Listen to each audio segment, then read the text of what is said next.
இன்று வரை புதிய கல்விக் கொள்கையை தமிழ்நாடு ஏற்றுக்கொள்ளாது என்று திட்டவட்டமாக தெளிவாக தெரிவித்திருக்கிறார்கள். ஆனா அந்த கொள்கைக்காக இன்று தமிழ்நாட்டிற்கு தரப்பட வேண்டிய 500 கோடியை தர மறுத்து கொண்டிருக்கிறீர்கள். இது எப்படி இருக்கு?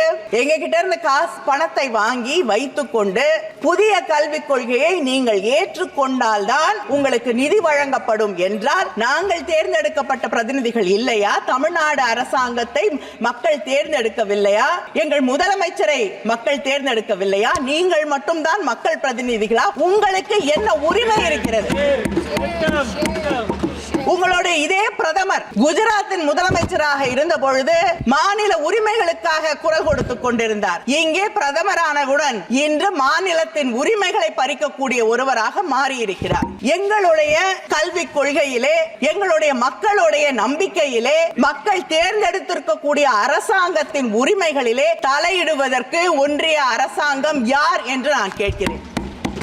நீங்கள் சொல்லக்கூடிய புதிய கல்விக் கொள்கை, இங்கே பேசியவர்கள் சொன்னார்கள் மும்மொழி கொள்கை என்றால் எங்களுக்கு என்ன தெரியாது, திராவிட முன்னேற்ற கழகம் மொழிக் கொள்கையை வைத்துக் கொண்டு அரசியல் செய்து கொண்டிருக்கிறது, ஏமாற்றுகிறது என்று. நான் கேட்கிறேன், உலகத்திலே வேறு ஏதாவது ஒரு இடத்திலே மொழி போராட்டத்திலே உயிரை தியாகம் செய்த நூற்றுக்கணக்கானவர்கள் எங்கே இருக்கிறார்கள் என்று நீங்கள் காட்ட முடியுமா?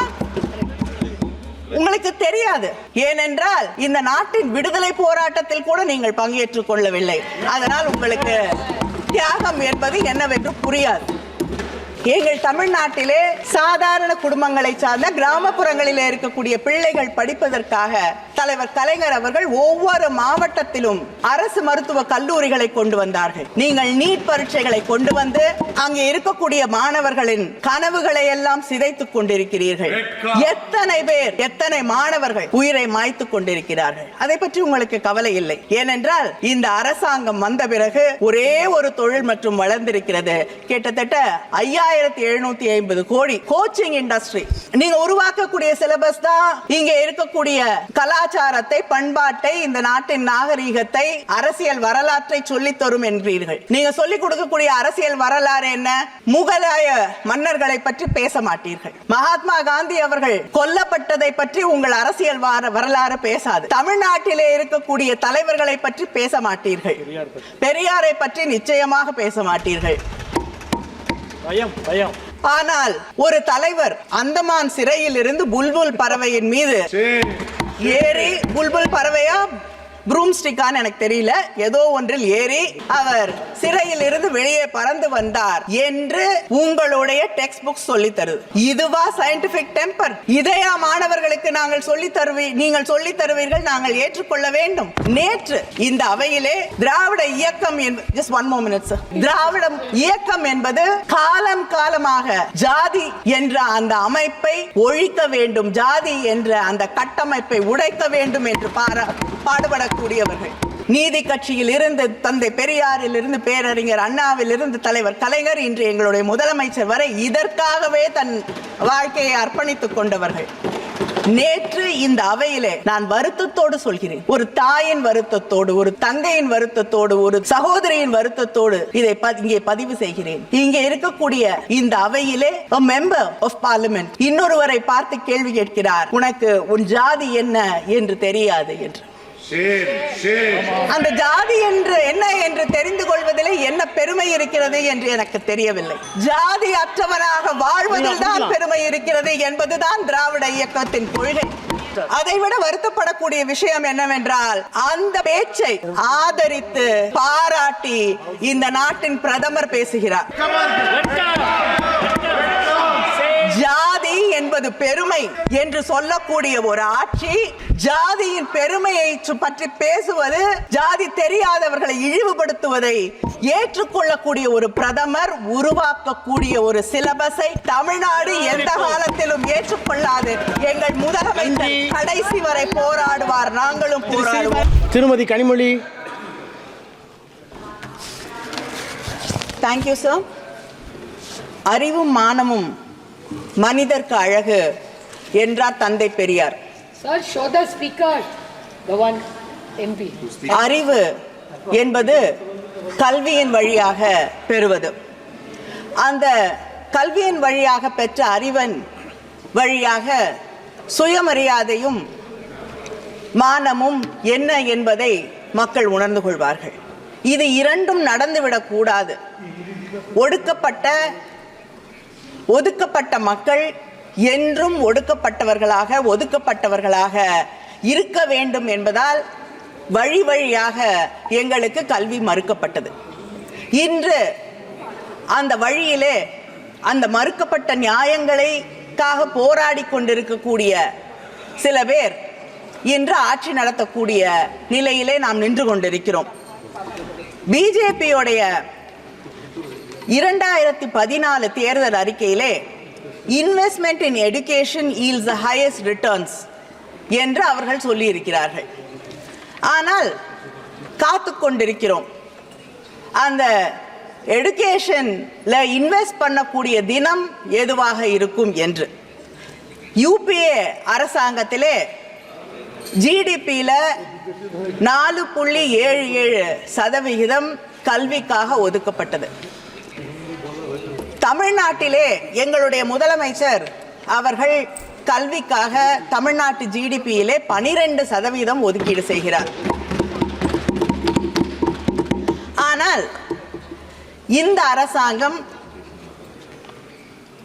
யூனியன் கவர்மெண்ட் அவங்களுடைய நிதிநிலை அறிக்கையிலே இந்த ஆண்டு 2.5% கல்விக்காக ஒதுக்கீடு செய்யப்பட்டிருக்கிறது. அருகிலே இருக்கக்கூடிய பூட்டான்ல 8% ஒதுக்கீடு செய்கிறார்கள்.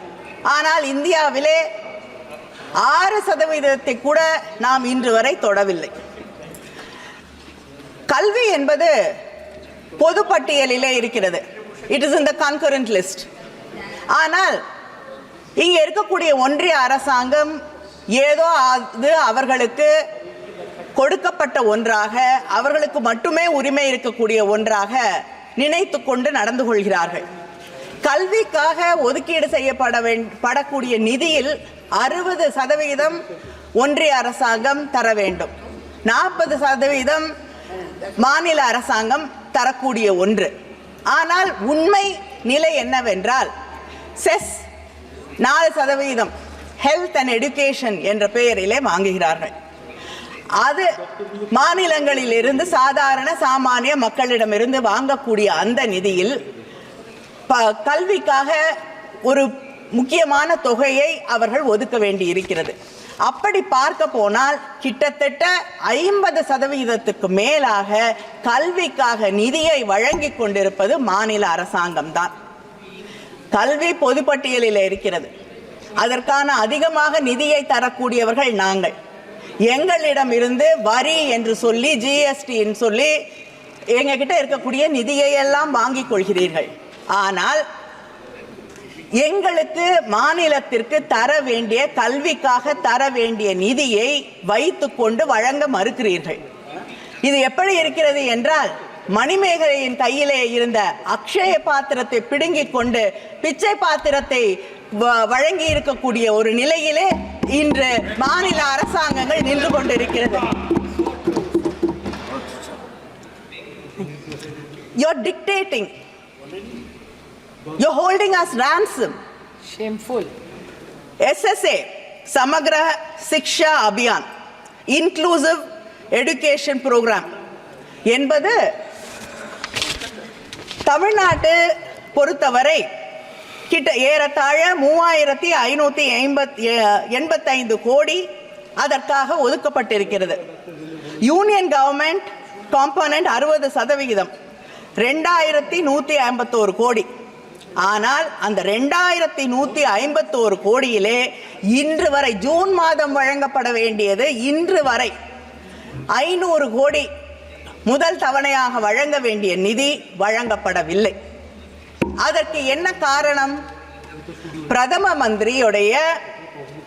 பிரதமரின் ஸ்ரீ பள்ளிக்கூடங்கள் என்ற ஒரு திட்டம் வழங்கப்பட்டிருக்கிறது.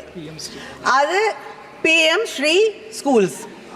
அது கிட்டத்தட்ட புதிய கல்விக் கொள்கையை ஒவ்வொரு மாநிலத்தின் மீதும் திணிக்கக்கூடிய ஒரு திட்டமாக இருக்கிறது. எங்களுடைய முதலமைச்சர் தளபதி அண்ணன் ஸ்டாலின் அவர்கள் இன்று வரை புதிய கல்விக் கொள்கையை தமிழ்நாடு ஏற்றுக்கொள்ளாது என்று திட்டவட்டமாக தெளிவாக தெரிவித்திருக்கிறார்கள். ஆனால் அந்த கொள்கைக்காக இன்று தமிழ்நாட்டிற்கு தரப்பட வேண்டிய 500 கோடியை தர மறுத்து கொண்டிருக்கிறீர்கள். இது எப்படி இருக்கு? எங்க கிட்ட இருந்து பணத்தை வாங்கி வைத்துக்கொண்டு புதிய கல்விக் கொள்கையை நீங்கள் ஏற்றுக்கொண்டால்தான் உங்களுக்கு நிதி வழங்கப்படும் என்றால் நாங்கள் தேர்ந்தெடுக்கப்பட்ட பிரதிநிதிகள் இல்லையா? தமிழ்நாடு அரசாங்கத்தை மக்கள் தேர்ந்தெடுக்கவில்லையா? எங்கள் முதலமைச்சரை மக்கள் தேர்ந்தெடுக்கவில்லையா? நீங்கள் மட்டும்தான் மக்கள் பிரதிநிதிகளா? உங்களுக்கு என்ன உரிமை இருக்கிறது? உங்களுடைய இதே பிரதமர் குஜராத்தின் முதலமைச்சராக இருந்த பொழுது மாநில உரிமைகளுக்காக குரல் கொடுத்துக் கொண்டிருந்தார். இங்கே பிரதமரானவுடன் இன்று மாநிலத்தின் உரிமைகளை பறிக்கக்கூடிய ஒருவராக மாறியிருக்கிறார். எங்களுடைய கல்விக் கொள்கையிலே, எங்களுடைய மக்களுடைய நம்பிக்கையிலே, மக்கள் தேர்ந்தெடுத்திருக்கக்கூடிய அரசாங்கத்தின் உரிமைகளிலே தலையிடுவதற்கு ஒன்றிய அரசாங்கம் யார் என்று நான் கேட்கிறேன். நீங்கள் சொல்லக்கூடிய புதிய கல்விக் கொள்கை, இங்கே பேசியவர்கள் சொன்னார்கள் மும்மொழி கொள்கை என்றால் எங்களுக்கு என்ன தெரியாது, திராவிட முன்னேற்ற கழகம் மொழிக் கொள்கையை வைத்துக்கொண்டு அரசியல் செய்து கொண்டிருக்கிறது, ஏமாற்றுகிறது என்று. நான் கேட்கிறேன், உலகத்திலே வேறு ஏதாவது ஒரு இடத்திலே மொழி போராட்டத்திலே உயிரை தியாகம் செய்த நூற்றுக்கணக்கானவர்கள் எங்கே இருக்கிறார்கள் என்று நீங்கள் காட்ட முடியுமா? உங்களுக்கு தெரியாது. ஏனென்றால் இந்த நாட்டின் விடுதலை போராட்டத்தில் கூட நீங்கள் பங்கேற்றுக் கொள்ளவில்லை. அதனால் உங்களுக்கு தியாகம் என்பது என்னவென்று புரியாது. இங்கே கேந்திரிய வித்யாலயங்கள், உங்களுக்கு உதாரணத்திற்காக நீங்கள் மொழிக் கொள்கையில எப்படி நடந்து கொள்வீர்கள் என்று உங்களுக்கு விளக்குவதற்காக, இங்கே இருக்கக்கூடிய சில பேருக்கு விளக்குவதற்காக நான் சொல்லுகிறேன். கேந்திரிய வித்யாலயங்களிலே அங்கே இருக்கக்கூடிய மாநில மொழியை கற்றுத் தருவோம் என்று சொல்கிறீர்கள். தமிழ்நாட்டில் 45 கேந்திரிய வித்யாக்கள் இருக்கிறது. ஆனால் அதில் நீங்கள் எப்படி தமிழை சொல்லித் தருவீர்கள்? அங்கே இருக்கக்கூடிய மாணவர்களிலே 20 பேர் ஒரு வகுப்பிலே இருக்கக்கூடியவர்கள் எல்லாம் இணைந்து அங்கே இருக்கக்கூடிய தலைமை ஆசிரியரிடம் வந்து கோரிக்கை வைக்க வேண்டுமா? அப்படி கோரிக்கை வைத்தால் தமிழ் அங்கே அதற்காக ஆசிரியர் நியமிக்கப்பட்டு, ஆசிரியர் கிடைத்தால் நியமிக்கப்பட்டு அங்கே தமிழ் சொல்லித் தரப்படும். இது தமிழ்நாட்டிலே நாங்கள் கோரிக்கை வைத்து கெஞ்சி போராடி தமிழை கற்றுக்கொள்ள வேண்டும். கேந்திரிய வித்யாக்களிலே 45 பள்ளிகளிலே 15 பள்ளிகளில் தான் தமிழ் சொல்லித் தரப்படுகிறது. இப்படிப்பட்ட ஒரு நிலையை கேந்திரிய வித்யாலய பள்ளிகளிலேயே நடத்தி கொண்டிருக்கக்கூடிய உங்களை நம்பி மொழிக் கொள்கையிலே நீங்கள் நியாயமாக நடந்து கொள்வீர்கள் என்று நாங்கள் எப்படி நினைக்க முடியும்? ஒவ்வொரு இடத்திலும்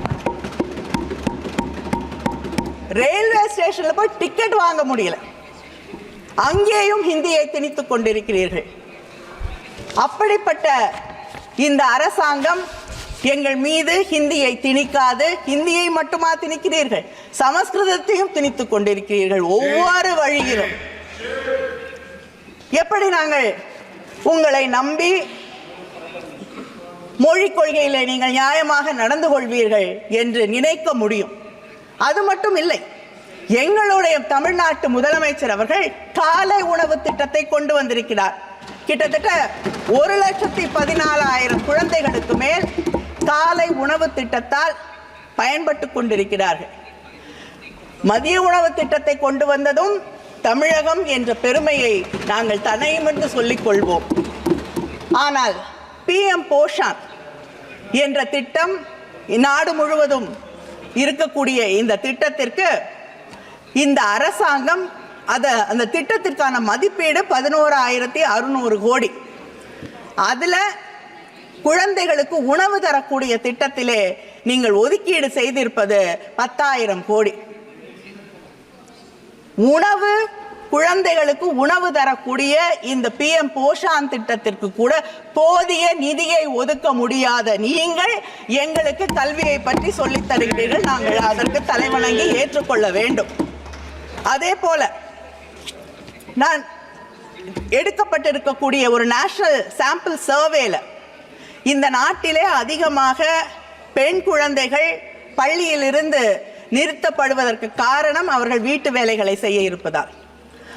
ஆண் பிள்ளைகள் நிறுத்தப்படுவது எக்கனாமிக் ஆக்டிவிட்டீஸின் காரணமாக, தொழிலை அவர்கள் தொடங்கி அங்கே இருக்கக்கூடிய குடும்பத்திற்கு பொருளாதாரத்தை ஈட்டி வருவதற்காக.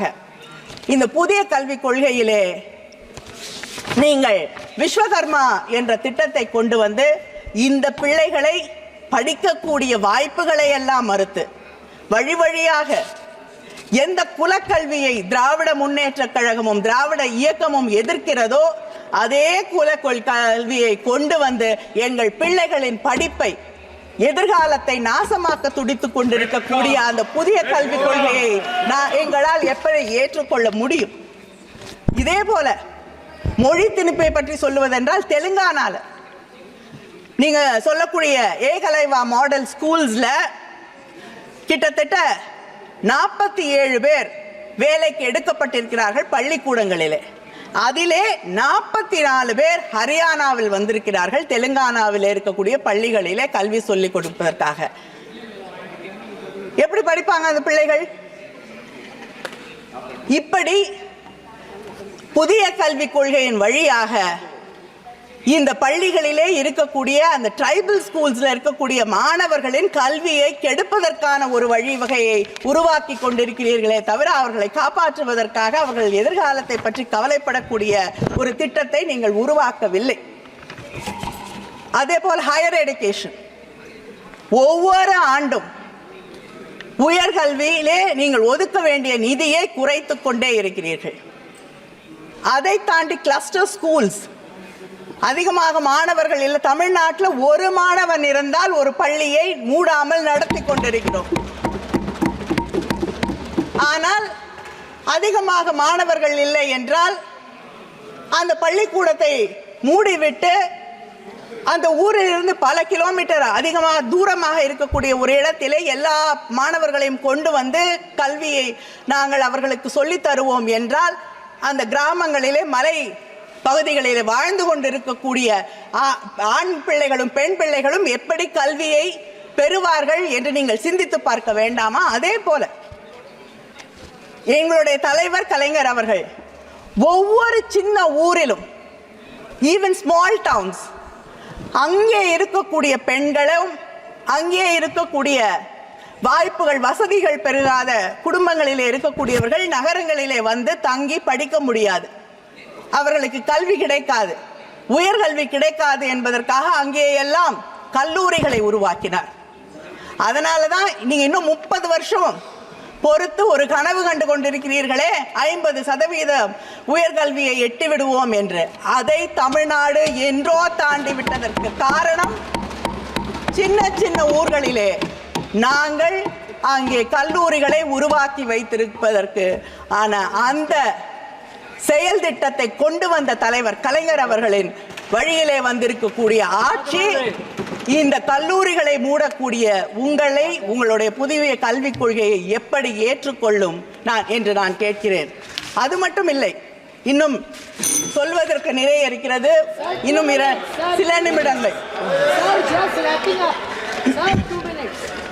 கருத்துக்கள் நிறைய இருக்கு, ஆனால் சீக்கிரம் முடிக்கிறேன். நீட் எங்கள் தமிழ்நாட்டிலே சாதாரண குடும்பங்களை சார்ந்த கிராமப்புறங்களில் இருக்கக்கூடிய பிள்ளைகள் படிப்பதற்காக தலைவர் கலைஞர் அவர்கள் ஒவ்வொரு மாவட்டத்திலும் அரசு மருத்துவ கல்லூரிகளை கொண்டு வந்தார்கள். நீங்கள் நீட் பரீட்சைகளை கொண்டு வந்து அங்கே இருக்கக்கூடிய மாணவர்களின் கனவுகளை எல்லாம் சிதைத்துக் கொண்டிருக்கிறீர்கள். எத்தனை பேர், எத்தனை மாணவர்கள் உயிரை மாய்த்து கொண்டிருக்கிறார்கள். அதை பற்றி உங்களுக்கு கவலை இல்லை. ஏனென்றால் இந்த அரசாங்கம் வந்த பிறகு ஒரே ஒரு தொழில் மற்றும் வளர்ந்திருக்கிறது. கிட்டத்தட்ட 5750 கோடி கோச்சிங் இண்டஸ்ட்ரி, இந்த கோச்சிங் ஸ்கூல், இது மட்டும்தான் வளர்ந்திருக்கு. NTA 28 எக்ஸாமினேஷன்ஸ் நடத்தி கொண்டிருக்கிறது. யாராவது ஒருத்தர் வந்து அரசாங்கத்திலிருந்து அங்கே நிரந்தர பணியிலே இருக்கிறார்களா என்றால் இல்லை. நீங்க சொன்ன பதில் தான் நான் கேட்ட கேள்விக்கு. There is not one single person who is a permanent employee and who is answerable. அப்ப கேள்வித்தாள்கள் வந்து அதில் இருக்கக்கூடிய ரகசியத்தை எப்படி பாதுகாப்பீர்கள்? இதைத்தான் எங்களுடைய முதலமைச்சர் முதல் நாளிலிருந்து இந்த நீட் பரீட்சைகள் தேவையில்லை தேவையில்லை தேவையில்லை என்பதை சொல்லிக் கொண்டிருக்கிறார். இந்த புதிய கல்விக் கொள்கையில உங்களுக்கு மறந்துடுது, இது கன்கரண்ட் லிஸ்ட்ல இருக்கு, பொதுப்பட்டியல்ல இருக்குன்னு.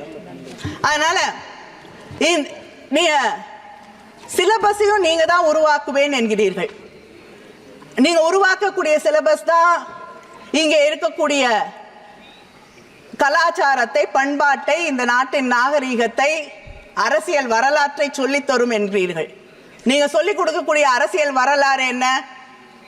முகலாய மன்னர்களை பற்றி பேச மாட்டீர்கள்.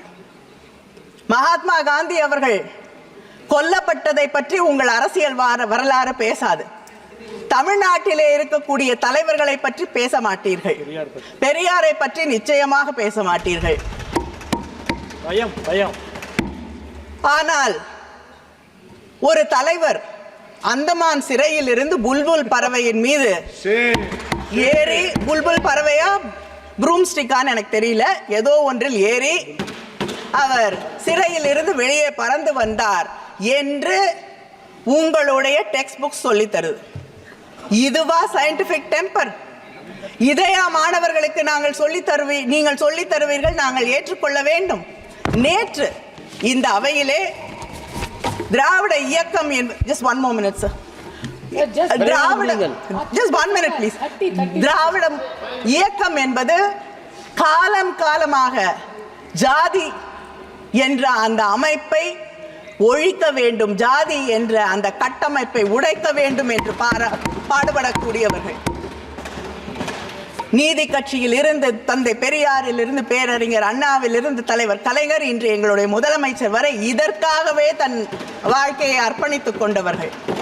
நேற்று இந்த அவையிலே நான் வருத்தத்தோடு சொல்கிறேன், ஒரு தாயின் வருத்தத்தோடு, ஒரு தங்கையின் வருத்தத்தோடு, ஒரு சகோதரியின் வருத்தத்தோடு இதை இங்கே பதிவு செய்கிறேன். இங்கே இருக்கக்கூடிய இந்த அவையிலே a member of parliament இன்னொருவரை பார்த்து கேள்வி கேட்கிறார், உனக்கு உன் ஜாதி என்ன என்று தெரியாது என்று. அந்த ஜாதி என்று என்ன என்று தெரிந்து கொள்வதிலே என்ன பெருமை இருக்கிறது என்று எனக்கு